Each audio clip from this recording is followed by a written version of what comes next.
Sveiki visi! Šiame antrajame savo vaizdo įraše papasakosiu, kaip galite pateikti savo pasiūlymą per Prozoro sistemą viešojo konkurso būdu. Kaip pamatysite, pasiūlymo pateikimas per Prozoro yra labai paprastas ir lengvas. Šiame pristatyme nėra aptariama, kaip suformuluoti konkretaus pasiūlymo detalės. Informacijos, kurią turėsite pateikti, sudėtingumas priklausys nuo projekto, kuriam teikiate pasiūlymą sudėtingumo. Tai taip pat priklausys nuo to, ar dalyvaujate konkurse savarankiškai ar kartu su konsorciumu. Todėl informacija reikalinga užpildyti konkurso dokumentus labai skirsis priklausomai nuo atvejo. Kai kuriais atvejais taip pat gali būti tikslinga kreiptis pagalbos į Ukrainos ekspertus, dirbančius jūsų konkrečioje srityje. Todėl šiame pristatyme nebus bandoma gilintis į visas detalės, reikalingas konkurso dokumentams užpildyti. Vietoj to dėmesys bus skiriamas tam, kaip pateikti reikiamą informaciją ir dokumentus. Aš jūs nuosekliai supažindinsiu nuo konkurso dokumentacijos atsisiuntimo iki pasiūlymo pateikimo. Taigi, pereikime prie pirmojo žingsnio. Atkreipkite dėmesį, kad darau prielaidą, jog turite prieigą prie ICC Ukrainos Rebuild Ukraine portalo. Rebuild Ukraine portale projektai, kurie jūs domina, yra stebimi ir pateikiami jums sąraše. Šiuo atveju mus domina kategorija konkursai. Šioje kategorijoje pateikiami projektai, kurie jūs domina ir kuriems šiuo metu galima teikti pasiūlymus. Šiame pavyzdyje pasirinkime čia parodytą projektą, kuris buvo paskelbtas 2025 m. gegužės 31 dieną. Norėdami tęsti, jums reikės Prozoro ID. Norėdami rasti šį ID, galite paspausti išsamiau, tai jūs nukreips tiesiai į atitinkamą Prozoro puslapį arba pasirinkti projekto aprašymą. Jei paspausite ant projekto aprašymo, pamatysite papildomą informaciją apie projektą. Čia galite matyti dalį papildomos informacijos susijusios su projektu. Yra ir daugiau informacijos, tačiau ji pateikiama toliau puslapyje arba tampa prieinama iš Prozoro, jei paspausite mygtuką ten ir page. Tačiau darau prielaidą, kad dabar nusprendėte, jog norite susipažinti su reikalavimais pasiūlymui pateikti. Tokiu atveju dabar turėtumėte paspausti mygtuką ten ir page. Tai nuves jūs į tą patį Prozoro puslapį, kaip ir nuoroda Details ankstesnėme puslapyje. Pažiūrėkime, ką galime ten rasti. Dabar esame Prozoro skiltyje, kurioje pateikiama informacija apie mus dominantį projektą.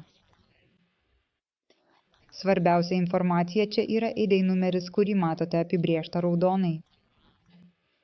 Norėdami tęsti, turėtumėte užsirašyti šį numerį.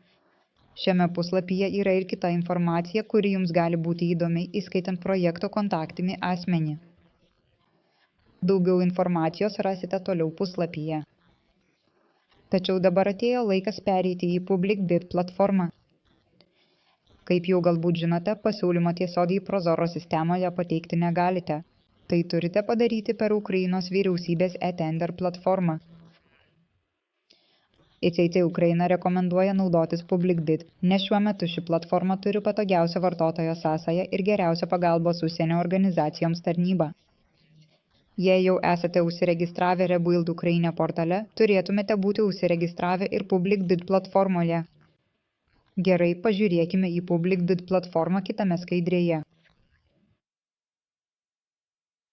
Apsilankę Public Bid svetainėje galite pasirinkti anglų kalbos sąsają, o norėdami rasti jūs dominantį projektą, įveskite projekto ID į raktinių žodžių laukelį ir ieškokite. Kaip matote, tai bus surastas projektas ir jis bus parodytas žemiau įvairių meniu. Taip pat matysite, kad šiuo atveju liko tik 13 dienų pateikti pasiūlymą. Galbūt prisimenate iš mano vaizdo įrašo apie projekto gyvavimo ciklą. Aš nurodžiau, kad dokumentų paruošimui skiriama kelios dienos arba savaitės. Šiuo atveju tai yra šiek tiek mažiau nei 2 savaitės. Kaip minėjau šiame vaizdo įraše, dauguma Rebuild Ukraine programos projektų vykdomi pagal atviro konkurso su funkcijomis sistemą. Todėl čia aprašysiu būtent šį procesą. Norėdami gauti daugiau informacijos, dabar turėtumėte spustelėti aprašymą, kuris pažymėtas žalia spalva. Ten matome viešo konkurso puslapį, kuriame pateikti visi konkurso reikalavimai. Raudonai apibrėžtoje srityje galite matyti biudžetą ir pagrindinės datas. Biudžetas yra tik orientacinis, nurodantis, kiek jie planuoja sumokėti. Patvirtinama, kad konkurso procesas prasidėjo gegužės 31 dieną, beje, tai buvo šeštadienis ir baigsis birželio 12 dieną. Aukcionas numatytas nuo birželio 16 dienos. Žemiau šios informacijos galite rasti atitinkamus dokumentus parsisintimui. Ši konkurso dokumentacija PDF formatu apima tokią informaciją kaip techninės specifikacijos, vertinimo kriterijai, kalbos reikalavimai ir panašiai. Žemiau pateikiama papildoma informacija, su kuria taip pat turėtumėte susipažinti. Būtinai atkreipkite dėmesį į pasiūlymų pateikimo terminą ir ar yra kokių nors tinkamumo kriterijų užsienio dalyviams. Kaip jau galite matyti, nors sąsaja yra anglų kalba, didžioji dalis informacijos pateikiama ukrainiečių kalba. Visiškai priimtina naudotis Google Translate, kad išverstumėte šią informaciją ir iš pradžių suprastumėte pateiktą bei prašomą informaciją. Tačiau jei nuspręsite pateikti pasiūlymą, primygtinai rekomenduoju, kad ukrainiečių kalbos žinovas patikrintų šiuos vertimus. Taip pat gali būti, kad pasiūlymo dokumentus turėsite pateikti ukrainiečių kalba. Todėl labai rekomenduojama turėti ukrainiečių kalbos pagalbą. Jei jums čia reikia pagalbos, prašome susisiekti tiesiogiai su manimi arba su ICICI Ukraina. Mano pašto adresas, kaip įprasta, pateiktas žemiau aprašyme. Dešinėje puslapio pusėje taip pat galite matyti mygtuką Register Offer registruoti pasiūlymą. Tai yra tai, ką turėtumėte paspausti, tai būsite pasiruošę pateikti savo pasiūlymą. Paspaudus mygtuką Register Offer atsidarys langas, kuriame reikės užpildyti keletą pagrindinių formų. Tai apims kainos pasiūlymo, dokumentus dėl partijos, jei konkursas yra daugiapartinis, atitikties įvairiems reikalavimams patvirtinimą, jūsų pasiūlymo dokumentus. Paprastai taip pat turėsite pateikti techninį ir komercinį pasiūlymą, įmonės išrašą arba registracijos pažymėjimą, įgaliojimo laišką, finansinės ataskaitas, patirties rekomendacijas, ankstesnių sutarčių kopijas, pavyzdžiui, vertimus į ukrainiečių kalbą, jei to reikalauja užsakovas.